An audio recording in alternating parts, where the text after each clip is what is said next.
Ya pemirsa, kembali bersama kami di Hidup Sehat. Masih membahas makanan yang baik untuk kesehatan persendian. Yes, betul sekali. Nah, masih bersama Dokter Ida. Nah, Dokter Ida, di sini kan udah banyak sekali nih ya makanan-makanan yang sudah disiapkan.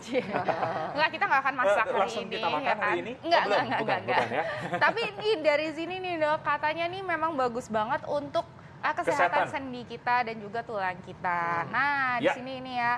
Ada juga fakta atau mitos berikutnya nih yang berkaitan nih dengan makanan-makanan ini. Katanya nih dokter, konsumsi garam terlalu banyak ini bisa merusak sendi. Ini fakta atau mitos? Ya, ini fakta. Waduh. Fakta. Kaget ya sebetulnya ya. Sebenarnya gini, penelitian mengenai garam dan kerusakan pada sendi, tapi mereka melihat risiko terjadinya rheumatoid arthritis, terjadinya artritis atau peradangan pada sendi, itu mereka sudah lakukan di Swedia. Jadi mereka menggunakan pasien-pasien subjek penelitian yang cukup besar, hampir 2.000 atau 3.000 orang seperti itu ya. Lalu mereka analisis apa yang terjadi pada orang-orang seperti ini yang ikut dalam penelitian. Oh ternyata mereka mengkonsumsi garam dalam jumlah yang berlebihan dalam satu harinya. Dan setelah diteliti lagi, kok bisa ya garam dengan kaitannya kesehatan sendi. Ternyata garam ini dalam jumlah berlebihan, dia akan menyebabkan kondisi retensi cairan dalam tubuh kita. Jadi terjadi penahanan cairan dalam tubuh. Dan yang kedua, dia juga menginduksi atau menstimulasi terjadinya proses peradangan yang ada di dalam tubuh kita. Jadi sebetulnya bukan hanya di sendi saja, tapi di seluruh sistem tubuh kita juga bisa terjadi proses peradangan tersebut ya. Jadi dari kebetulan penelitian ini karena menggunakan subjek penelitian untuk kesehatan sendi, maka mereka lihat ada kaitan dengan konsumsi garam yang berlebihan. Oleh karena itu dalam makanan menu seimbang kita selalu dianjurkan konsumsi garam yang paling baik untuk kesehatan adalah kira-kira 1 sendok teh peres dalam satu hari. Jadi jangan berlebihan. Peres atau kira-kira 5-7 gram maksimal. 1 sendok yang rata ya? Ya, 1 sendok teh peres. Betul. Nah, selanjutnya.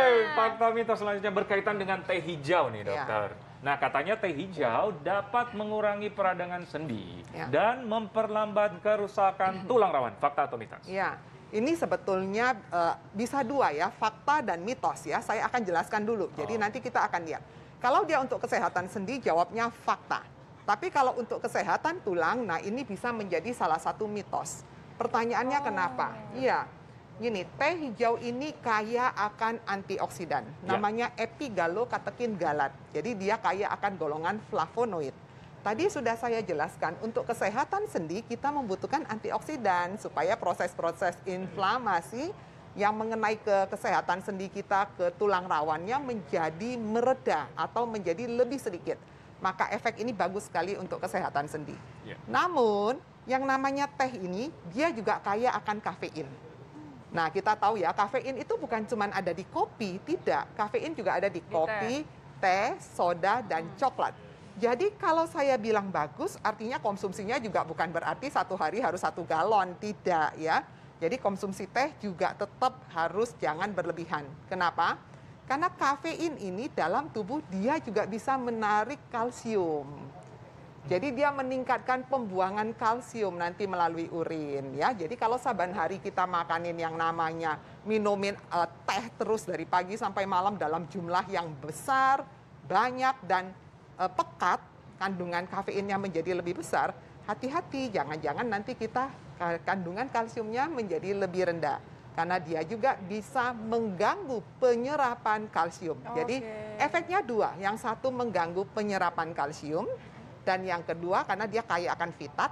Yang kedua dia bisa meningkatkan pembuangan kalsium ke urin. Ya? Wah berarti ini dok kalau misalnya minum teh seperti ini buat yang pecinta teh nih. Mungkin bisa diakalinnya itu tidak langsung habis makan langsung minum teh gitu ya dok. Betul ya. sekali. Jadi harus dikasih jarak nih supaya kalsium dan nutrisi-nutrisi lainnya itu bisa terserap langsung ke dalam tubuh kita gitu. Makanya kalau tea time itu biasanya jam 4 sore gitu ya dok ya. Berapa banyak dok ya kalau konsumsi per hari disarankan? Iya betul. Jadi kita lihat kandungan kafein karena kan tadi yang kurang baiknya adalah efek kafein kalau berlebihan. Kafein itu kalau bisa sekitar, bagi mereka yang punya sensitif kafein, jangan lebih dari 200 mg per hari. Kalau tidak masalah boleh sampai 300-400. Dalam satu cup tea ini kira-kira mengandung sekitar 50 sampai 60 mg kafein. Jadi kalau Anda sensitif dengan kafein, ya pakainya jangan lebih dari 3 cup satu hari. Tapi kalau tidak masalah dengan kafein, Anda boleh pakai sampai 6 cup satu hari. Oke. Ya masih bisa lah ya. Bisa ya. Nah, ini yang digadang-gadang nih dok, katanya kalau misalnya kan untuk kesehatan sendi itu adalah si omega 3 ya dok ya? Betul. Nah, omega 3. Nah, tapi ini fakta atau mitos nih dokter? Ikan dengan kandungan omega 3 yang tinggi itu baik untuk membantu penyembuhan radang sendi. Ini fakta atau mitos? Ya, ini sudah pasti fakta. Fakta. Iya, sudah tahu ya. Kenapa pertanyaannya? Omega 3 tadi udah saya singgung-singgung, dia golong lemak yang baik. Nah, lemak yang baik dia mempunyai efek, salah satunya sebagai efek anti-inflamasi. Tadi udah saya jelaskan kalau cerita kesehatan sendi, kita selalu berpikir supaya peradangannya tidak makin banyak. Proses inflamasi di sana jangan terlalu banyak. Nah, oleh karena itu kita berikan dong semua makanan yang bisa menjaga supaya proses inflamasi ini tidak nambah. Kalaupun terjadi inflamasi, ya sedikit aja dengan kemampuan tubuh untuk menganulir atau mengurangi kondisi itu. Ya, jadi perbanyak omega 3 karena dia bagus sekali untuk menurunkan efek anti-inflamasi. Dok, ini tapi kalau misalnya omega 3 tadi digambar tuh salmon ya dok ya. Tapi kan kalau misalnya di Indonesia lumayan tuh harganya. Nah mungkin nih ada ikan-ikan lain nih dok yang bisa kita konsumsi untuk omega 3-nya supaya kita dapat juga. Ya, ini semua yang di meja kita ini adalah makanan ikan Indonesia. Dan saya itu jarang sekali menganjurkan, menasehati semua orang untuk konsumsi salmon. Kantongnya nggak tahan ya. 1 kilo tuh bisa sampai 600.000 nanti. Beli aja ikan kembung. Ikan kembung ya. Ikan apa ini? Ikan kembung, kemudian ini ikan tuna ya kayaknya ya ini ya, tuna ya. Kembung, tuna, ekor kuning, ikan bawal. Semua ikan laut Indonesia kaya akan omega 3, termasuk ikan teri basah. Ya, monggo dipakai. Jadi gampang banget didapat ya? Mudah sekali. Sangat mudah untuk didapat dan tentunya harus dikonsumsi ya. Betul. Nah, selanjutnya nih Dokter Ekles. Sekarang yang viral-viral nih dokter. Kalau Dokter Ekles ngomongnya pasti yang viral. Iya dong. Nah, ini yang viral-viral dokter. Katanya konsumsi kolang-kaling nih dokter. Baik banget untuk kesehatan persendian. Fakta atau mitos? Ya, ini mitos ya sebetulnya ya. Ini ramai banget loh dok, katanya gitu.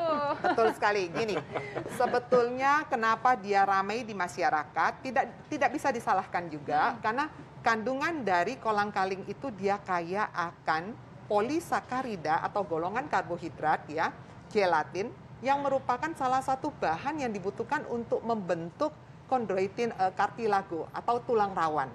Jadi bahan baku untuk pembentukan tulang rawan itu salah satunya ada di bahan bakunya si kolang-kaling tersebut.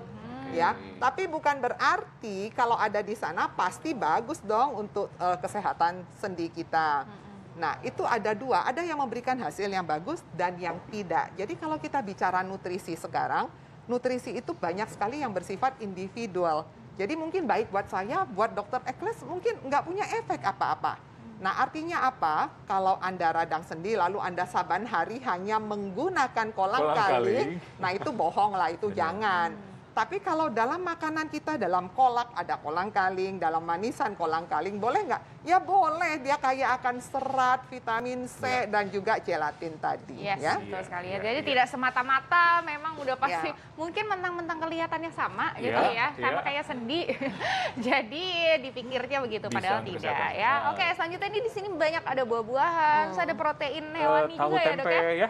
Tahu tempe, ini juga bagus ya dok ya untuk untuk kesehatan tulang kita dan juga sendi. Ini bagusnya dikombinasi atau gimana, ada cara tertentu nggak nih dok untuk mencapai manfaat yang maksimal? Betul, jadi prinsipnya tadi selalu saya kembalikan, jangan lupa ya makan dengan gizi seimbang. Di dalam gizi seimbang tidak menggunakan, saya cuma mau tahu dan tempe saja, yang lain tidak. Nggak seperti itu. Gizi seimbang artinya semua deh ada di situ, tapi komposisi dan jumlahnya kita atur. Ya. Jadi misalnya nasi harus ada ya, Kemudian yang kedua, kalau enggak nasi, ya karbohidrat yang lain boleh. Kemudian yang kedua, harus ada protein. Nah, kebetulan untuk kesehatan tulang dan sendi, pilih protein model ikan-ikanan seperti ini. Ya, ini kaya omega 3. Kemudian kita juga butuh yang namanya kacang-kacangan seperti ini. Dia juga kaya akan omega 6 ya. Lalu kita juga butuh bumbu dapurnya. Masak dong pakai bawang merah, bawang putih supaya mendapatkan efek antiinflamasi dan antioksidan. Bumbu dapur Indonesia jangan lupa ditambahkan ya. Contohnya kunyit nih, dibikin pepes. Kunyit ini kaya akan efek antiinflamasi yang luar biasa. Penelitiannya sudah banyak sekali termasuk untuk kanker. Artinya inflamasinya cukup bagus sekali ya. Lalu ini bagaimana? Ya, dia kaya akan vitamin C. Jadi vitamin C, vitamin A, dan vitamin E ini semua adalah antioksidan yang sangat bagus. Tadi saya sebutkan prinsipnya ada 2 untuk menurunkan proses peradangan yang ada di sana dan menurunkan efek radikal bebas, yaitu antioksidan dan antiinflamasi. Maka dipakailah semua kombinasi dalam menu seimbang. Oke, jadi yang pada intinya menu seimbang, dokter ya? Betul sekali. Menu seimbang. Jangan cuma kolang-kaling, dokter Ali. Iya, ya kalau misalnya udah selesai makan ini semua, tambahannya endingnya mau es buah pakai kolang-kaling boleh ya, tapi harus seimbang ya, jangan kolang-kaling doang ya. Oke. Baik, terima kasih Dokter Ida, informasinya sangat jelas. Yes, semoga habis ini langsung dipraktekkan ya pemirsa supaya tubuh kita, tulang kita, dan sendi kita itu juga kita sehat semuanya. Nah, kita akan membahas lagi nih yang viral-viral. Tuh kan, lagi kan, dokter itu ngomong viral-viral. Nih apa lagi dokter Eklas? Soal yang namanya kolang-kaling. Salah. Hepatitis akut pada anak atau hepatitis misterius. Ini lagi rame banget diomongin di sosial media, di berita-berita, info-info, ataupun para ibu-ibu ya. Yes, betul sekali ini ya. Dan gimana sih caranya kita mengenali khusus nih ya, ini hepatitis akut atau bukan sih? Atau ini demam biasa? Atau apakah harus kita, ini nih harus dibawa ke dokternya kapan ya? Sesaat lagi kita akan bahasnya dengan spesialis dokter anak, hanya di Hidup Sehat TV One.